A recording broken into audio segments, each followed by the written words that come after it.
नमस्कार दोस्तों, एक बार फिर से आपका स्वागत है स्टडी स्टूडियो के आपके अपने चैनल के ऊपर। जैसा कि आप सबको पता है, हमने एसएसटी की एक सीरीज स्टार्ट की है, जिससे कि आपको एसएसटी के अंदर किसी भी तरीके की प्रॉब्लम है जो उसको सामना ना करना पड़े, और किसी भी कॉम्पिटिटिव एग्जाम के अंदर अगर आप बैठते हैं तो उसमें एसएसटी है जो वो सबसे बड़ी प्रॉब्लम होती है। तो वो सारी की सारी प्रॉब्लम्स का सोल्यूशन आपको इस चैनल के ऊपर मिलेगा। आप अपने कमेंट्स करिए, लाइक कीजिए, शेयर कीजिए, चैनल को और सब्सक्राइब कीजिए, और अपने सजेशंस हैं जो आप कमेंट बॉक्स में दे सकते हैं। तो आज की हम जो 5वीं क्लास है वो स्टार्ट करने वाले हैं। और इससे पहले हमने पढ़ा था जो बौद्ध धर्म था उसके बारे में। आज हम लोग बौद्ध धर्म है जो उसको थोड़ा सा एक्सटेंडेड वर्जन में पढ़ने वाले हैं।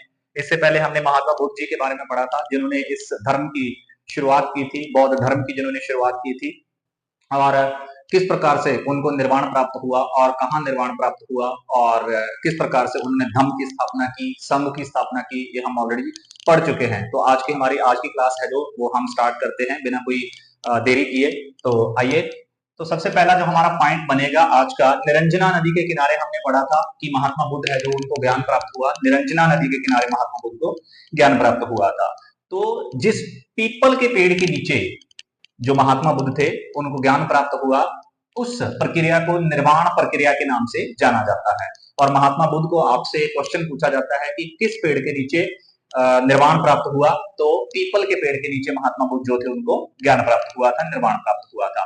और इसी कारण, क्योंकि महात्मा बुद्ध जो थे उनको पीपल के पेड़ के नीचे ज्ञान प्राप्त हुआ था, इसी कारण से महात्मा बुद्ध हैं जो उनको किस नाम से जाना जाता है, बुद्ध के नाम से जाना जाता है।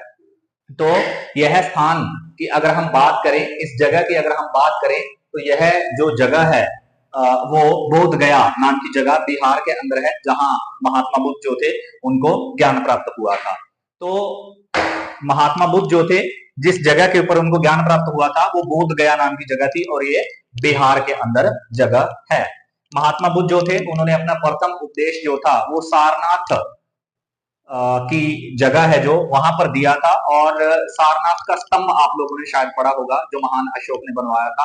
सारनाथ के जो स्तंभ के ऊपर है जो महात्मा बुद्ध का जो उपदेश है वो लिखा हुआ है। और इस प्रक्रिया को हम लोग, जो उन्होंने उपदेश दिया था सारनाथ के अंदर, इस प्रक्रिया को हम लोग किस नाम से जानते हैं? हम लोग इस प्रक्रिया को धर्म चक्र के नाम से जानते हैं। तो अगर हम इनकी बात करें मृत्यु की, तो इनकी मृत्यु है जो कुशीनगर नाम की एक जगह है, वहां पर इनकी मृत्यु हुई थी। और कुछ लोग मानते हैं कि इनकी मृत्यु है जो वो कुशीनगर के अंदर नहीं हुई है। इनकी मृत्यु है जो कुशीनगर, हालांकि ये मल्ल राजा हुआ करते थे, उनकी राजधानी हुआ करती थी, ये मल्लों की राजधानी के नाम से इसको जाना जाता है। कुछ लोग मानते हैं कि इनकी मृत्यु है जो कुशीनगर में ना होकर कहीं और हुई थी, लेकिन वो असत्य है। सत्य यही है कि महात्मा बुद्ध जो थे उनकी मृत्यु जो थी कुशीनगर के अंदर हुई थी। और उनकी मृत्यु है जो, इस प्रक्रिया को हम किस नाम से जानते हैं? इस प्रक्रिया को हम लोग महापरिनिर्वाण के नाम से जानते हैं। इसके बाद अगर हम बात करें कि जो बौद्ध धर्म के स्तूप हैं उनकी बात करें, तो बहुत सारे स्तूप जो थे वो बौद्ध भिक्षुओं ने, या हम कह सकते हैं कि बौद्ध जो गुरु थे उन्होंने बनवाए थे। तो सबसे पहले अगर हम बात करें तो सबसे बड़ा स्तूप जो था वो बोरोबुद्दूर का स्तूप है, जो कि मध्य इंडोनेशिया के अंदर स्थित है। कौन सा स्तूप बनवाया? सबसे बड़ा जो स्तूप है उसको बोरोबुद्दूर के नाम से जाना जाता है।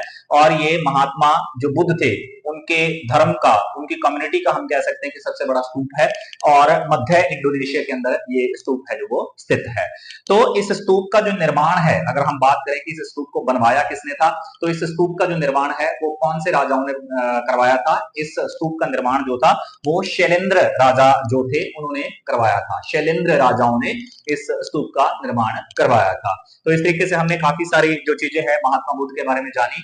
तो आइए हम आगे और भी बहुत सारी चीजें हैं जो महात्मा बुद्ध के बारे में और उनके धर्म के बारे में हैं जो जानेंगे।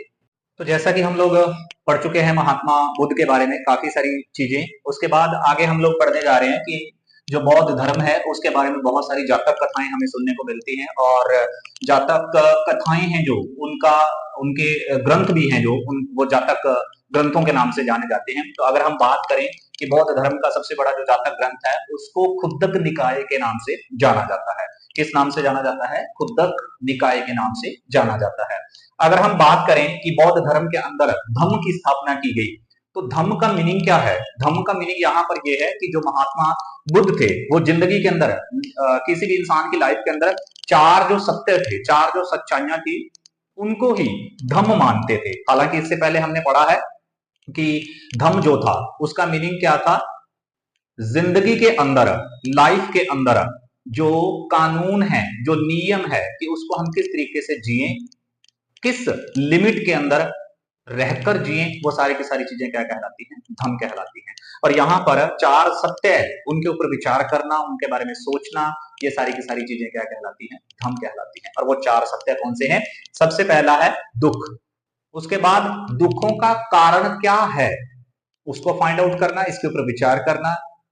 तीसरा, दुखों का निदान, यानी जो हमारी जिंदगी के अंदर जो दुख आए हैं, हमारे जो जीवन है उसके अंदर जो दुख आए हैं, उनका निदान हम कैसे कर सकते हैं, उनको हम किस प्रकार से सॉर्ट आउट कर सकते हैं, दूर कर सकते हैं। और चौथा और अंतिम जो है विचार, तृष्णा पर नियंत्रण करना। तृष्णा का मीनिंग होता है जैसे हमारी जो इच्छाएं होती हैं, मटेरियलिस्टिक थिंग्स जो होती हैं, उनको हम किस प्रकार से कंट्रोल कर सकते हैं कि ये भी मुझे मिल जाए, वो भी मुझे मिल जाए। इस तरीके की जो इच्छाएं हैं हमारी, उसको हम किस नाम से जानते हैं? तृष्णा के नाम से जानते हैं। उनके ऊपर हम लोग किस प्रकार से कंट्रोल कर सकते हैं। तो उसके बाद अगर हम बात करें तो महात्मा बुद्ध जो थे, उनका संन्यासवाद का जो जीवन है वो कहां से स्टार्ट होता है, कैसे स्टार्ट होता है, उसके बारे में हम लोग पढ़ने वाले हैं। तो महात्मा बुद्ध जो थे, एक बार वो अपने घर से निकलते हैं जैसे शिकार करने के लिए अपनी सेनाओं के साथ, क्योंकि वो एक राजकुमार थे, प्रिंस थे, तो वो राजाओं जैसा शाही जीवन जो था वो जी रहे थे, व्यतीत कर रहे थे। रॉयल फैमिली को बिलोंग करते थे। तो वो शिकार करने के लिए निकलते अपने घर से अपनी सेनाओं के साथ। तो रास्ते में वो देखते हैं कि एक आदमी जो था वो काफी ज्यादा एज्ड हो चुका था, बुढ़ा हो चुका था। उसको देखकर महात्मा बुद्ध के जो माइंड था, उनके माइंड के अंदर ये विचार आता है कि आखिर ये इंसान है जो, इसकी एज इतनी क्यों हुई है, ये बुढ़ा क्यों हुआ है, उनके मन के अंदर ये विचार आता है। उसके बाद थोड़ा सा वो आगे और जाते हैं तो उनको एक व्यक्ति बीमार दिखता है और उनके मन के अंदर ये क्वेश्चन आता है, उनके मन के अंदर ये सवाल आता है कि ये व्यक्ति जब पैदा हुआ होगा तो ये बहुत ही ज्यादा अच्छा होगा, हष्ट पुष्ट होगा, हेल्दी होगा, लेकिन इसके बीमार होने का आखिर कारण क्या है, ये बीमार क्यों हुआ, ये मन के अंदर उनके क्वेश्चन आता है। तीसरा, थोड़ा सा वो आगे और जाते हैं तो उनको एक मृत शरीर है जो, वो डेड बॉडी को ले जाते हुए लोग जो थे वो दिखाई देते हैं। उनके पीछे जो उनके सगे संबंधी थे वो रो रहे थे, पीट रहे थे कि उनका जो सगा था, उनका जो रिलेटिव था, उनका साथ छोड़कर चला गया। तो उनके मन के अंदर उस मरे हुए इंसान को देखकर एक सवाल आता है, एक क्वेश्चन आता है कि आखिर ये इंसान जो था, जब इसका जन्म हुआ इस धरती के ऊपर, तो आखिर ये मरा क्यों, इसके पीछे कारण क्या है कि इसकी डेथ हो गई। तो ये सारी बहुत सारी चीजें जो थी उनके मन के अंदर ये सवाल पैदा कर देती हैं, जिसकी वजह से उनको बहुत ज्यादा झटका लगता है। तो अपना रॉयल फैमिली वाला जो जीवन है वो त्याग देते हैं और अपना जो शाही परिवार वाला जो जीवन था उसको त्याग देते हैं।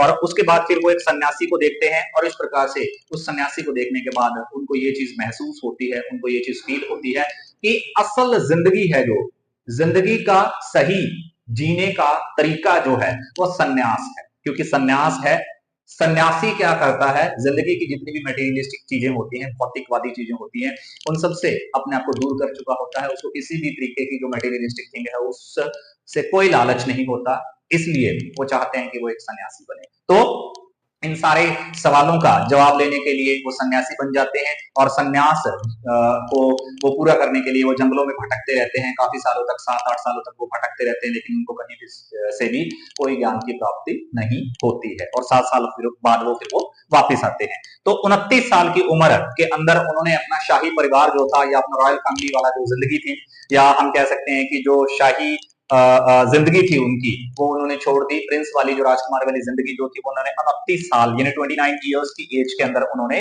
अपनी जिंदगी जो थी उसको, शाही परिवार वाली जिंदगी को छोड़ा।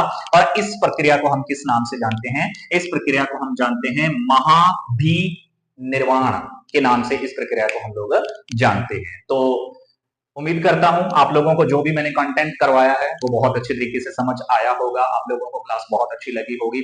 तो अपने कमेंट्स हैं जो वो कमेंट बॉक्स में जरूर कीजिएगा, ताकि आप के लिए मैं अच्छी अच्छी क्लासेस हैं जो और भी लेकर आता रहूं।